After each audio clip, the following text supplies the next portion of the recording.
ನಮಸ್ತೆ ಎಲ್ಲರಿಗೂ ನಮ್ಮ ಯೂಟ್ಯೂಬ್ ಚಾನಲ್ಗೆ ಸ್ವಾಗತ. ಇವತ್ತು ನಾನು ಒಂದು ದಾರದ ರೀಲನ್ನು ತರಿಸಿದ್ದೀನಿ ಮೀಶೋದಲ್ಲಿ.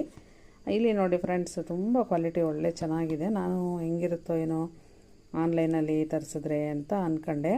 ತುಂಬ ಚೆನ್ನಾಗಿದೆ ಕ್ವಾಲಿಟಿ. ದಾರದ್ದು ಇದು ಗಟ್ಟಿ, ತುಂಬ ಗಟ್ಟಿ ಇದೆ. ನೋಡಿದೆ, ನಾನೆಲ್ಲ ಟೆಸ್ಟ್ ಮಾಡಿ ನೋಡಿದೆ, ನಿಮಗೆ ತೋರಿಸೋಣ ಇವಾಗ. ಯಾಕೆಂದರೆ ಎಲ್ಲ ಟೈಲರ್ಸ್ಗಳು ಇರ್ತೀರ, ಎಲ್ಲ ಕೆಲವರು ಮನೇಲಿ ಹೊಲಿತಾ ಇರ್ತೀರ. ತುಂಬ ಚೆನ್ನಾಗಿದೆ ಕಲರ್ಸ್ ಎಲ್ಲ ದಾರದ್ರಿಲು. ಆಮೇಲೆ ತುಂಬ ಗಟ್ಟಿ ಇದೆ ದಾರ, ಟೊಳ್ಳಿಲ್ಲ. ದಾರ ಎಲ್ಲ ಪಟ್ ಪಟ್ ಅಂತ ಕಿತ್ಕೊಂಡು ಹೋಗುತ್ತೆ, ಕೆಲವೆಲ್ಲ ಹಂಗೆ ಕಿತ್ತೋಗ್ಬಿಡ್ತವೆ. ಇನ್ನೂ ಇಟ್ಕೊಂತಿದ್ದಂಗೆ ಸ್ಟಾಕ್ ಇಲ್ಲ, ಅಂದರೆ ತುಂಬ ಸ್ಟಾಕು ಇರೋಂಥವನು ಭಾಳ ದಿವಸ ಇಟ್ಟಿರೋಂಥ ದಾರಗಳು ಆ ಥರ ಆಗ್ತವೇನೋ ಗೊತ್ತಿಲ್ಲ. ಆದರೆ ತುಂಬ ಚೆನ್ನಾಗಿದೆ ಕ್ವಾಲಿಟಿ. ಎಲ್ಲ ನೋಡಿ, ದಾರದ್ರಿಲ್ ಎಲ್ಲ ಕಲರು ಇದೆ. ಎಲ್ಲವೂ ಎರಡೆರಡು ಇದೆ ನೋಡಿ, ಎಲ್ಲವೂ ಎರಡೆರಡು ಕಲರ್ ಬರುತ್ತೆ. ನಿಮಗೂ ಯಾರಿಗಾದ್ರೂ ಬೇಕಾದರೆ ಮೀಶೋದಲ್ಲಿ ತರಿಸ್ಕೊಳ್ಳಿ ಸ್ನೇಹಿತರೆ. ತುಂಬ ಚೆನ್ನಾಗಿದೆ ಕ್ವಾಲಿಟಿ ಎಲ್ಲ. ಓಕೆ ಸ್ನೇಹಿತರೆ, ವಿಡಿಯೋ ಇಷ್ಟವಾಯಿತು ಅಂತ ಅಂದ್ಕೊತೀನಿ. ಧನ್ಯವಾದಗಳು ಎಲ್ಲರಿಗೂ.